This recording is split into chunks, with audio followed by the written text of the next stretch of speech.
This is Wehman, Brunson, and Vernuccio, Inside the News.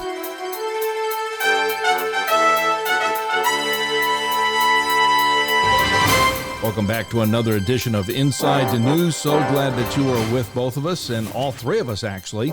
We want to welcome all our affiliates across the country. We so much appreciate you. And down there in Corpus Christi, KEYS, one of our affiliates, it looks like you might be having a little tropical storm disturbance. And all of our affiliates across the country, they will be thinking of you as they listen to this program. And we want to thank you so much for carrying our program as well. Frank Vernuccio is in the bottom of your screen. How are you doing today, Frank? Doing well after a rather sleepless night. Anxious to talk about it all. Yeah, we will talk about that. And then in the top left of your screen is Ben Brunson. How are you doing today, Ben?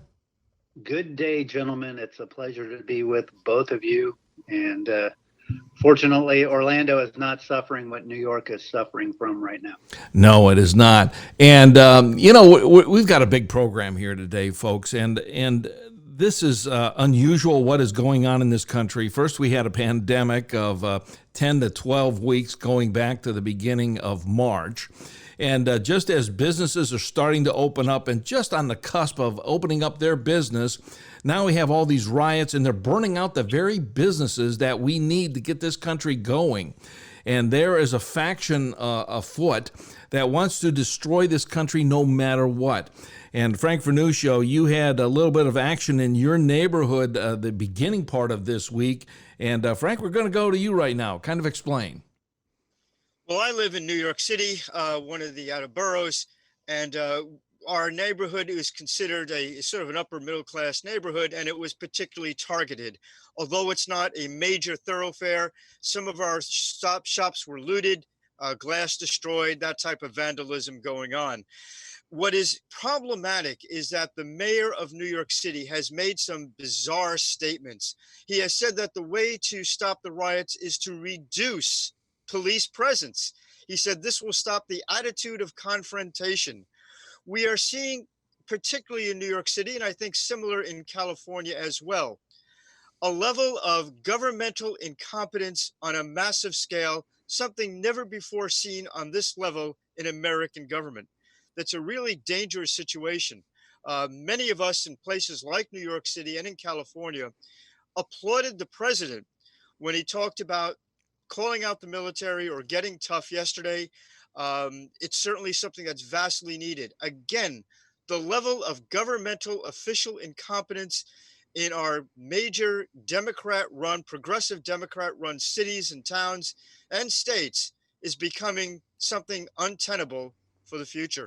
Ben Brunson, let's bring you in on this discussion because I kind of scanned the channels a little bit at the beginning of the week and listened to CNN and MSNBC and their take on what is going on. And it is absolutely amazing that they just kind of want to, boy, I hate to use the phrase, but they just kind of want to pussyfoot around this thing. And they just want to, okay, we have the protests and it's all fine, well and good. And we don't want any military involved in this. And yet, Ben, unless we get some law and order in this country, I was talking to somebody else as well, without law and order in a country, you don't have a country, Ben. Well, this has become a law and order event at this point. The rioting and looting has gotten out of control. You know, there are certain events that occur where you know that the event signals a change that is coming. In the Wuhan virus, when China started building a huge hospital to house thousands of people, and they announced they were going to build it in 10 days. That was the event where I knew that that pandemic was going to spread around the world. And I believe that was in late January. So you knew what was coming. The same thing happened last Thursday night in Minneapolis. And I was watching it live on TV. And the reporter is talking about the protest going on. And they were getting increasingly agitated. And he announced live that the police were withdrawing from the 3rd Precinct police headquarters facility in Minneapolis. And as soon as I heard that, I said, this is going to get out of control, because I knew that building was going to be burned down that evening. And once that happened, it was a signal to all of the left-wing Antifa types around the country that this was the time to strike. And that's exactly what has happened. We have blue state governors, progressive governors, mayors, police commanders, police chiefs around the country in these major cities that have made the decision to abandon the streets. And just like anything else, if you tell people this is the movie The Purge, there have been several episodes of that movie. This is the purge happening in real life. We've abandoned the streets in major cities to looters and rioters. And once we do that, it just feeds upon itself and gets worse and worse. And now we have to take harsher measures to regain control. And that's the problem with taking this approach. We've seen it. We watched this happen in Baltimore just a few years ago, where the mayor of Baltimore told the police to stand down and let the city essentially burn. And that's exactly what they've got. And the problem with this is once you have chunks of your downtown area, inner city areas burned and looted, they become a capitalistic desert or wasteland for the next 20 years because people won't reinvest the capital to build these businesses back up that are being destroyed right now. So this is a signal event. It's up to the president right now to lead on this and to take control of the situation because the leadership is absent when it comes to governors and mayors in a lot of these areas. You know, unfortunately, Frank, Ben really hit the nail on the head there. And the governors just don't understand, I don't want to say military tactics, but when you retreat and give away ground that you already hold, that is not a good military strategy. For example, if you're traveling across the country and you want to get to, like, say, Chicago, and you've maybe, and you're more than halfway there, and then you missed a spot, you don't want to go back just to get gas when you've got another rest area 8 miles ahead where you can get gas there. But, I just passed a gas station 20 miles back. That's going backwards. And when you give up a precinct like that, you know there's going to be some major trouble. And the enemy, which is what this is, it's the enemy, will take that and, as Ben mentioned, burn it to the ground, and you've given up ground.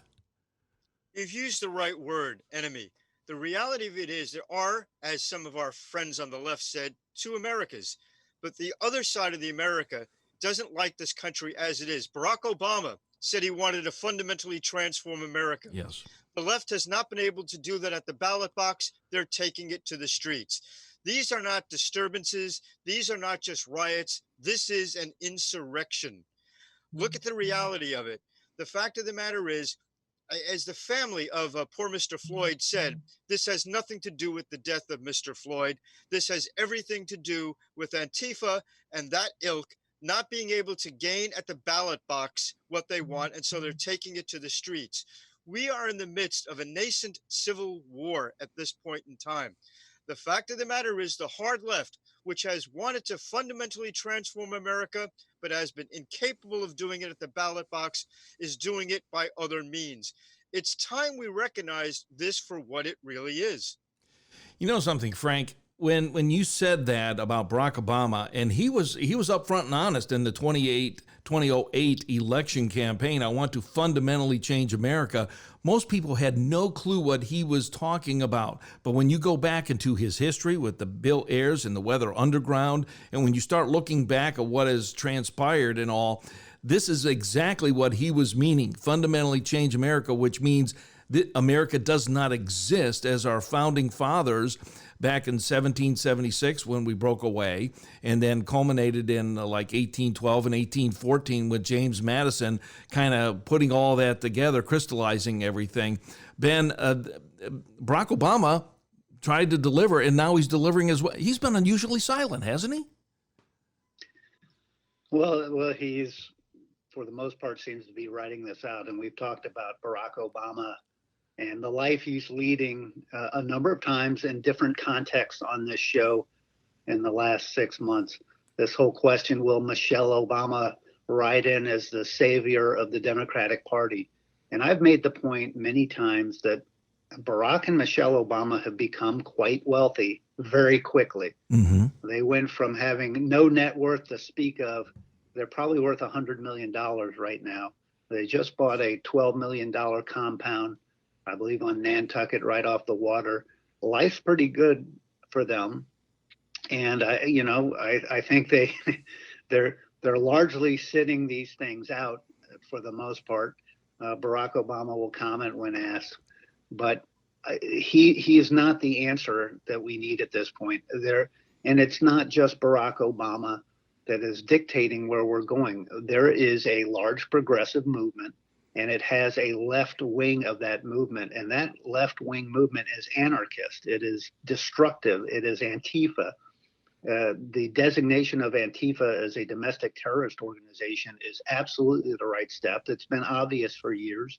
You can watch video of Antifa people attacking counter protesters, peaceful counter protesters. This has been going on for years and years, largely in the most progressive cities like Seattle and Portland.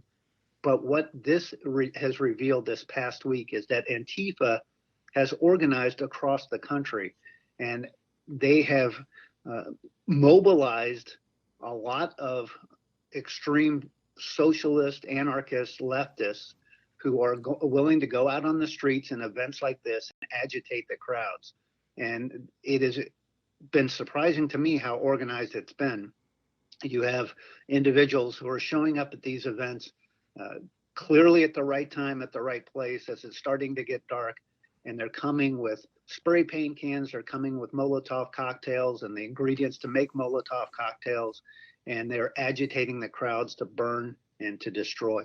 And that has to be addressed. That is terrorism, pure and simple. And there are a lot of tools that are available under the Patriot Act to go after this organization.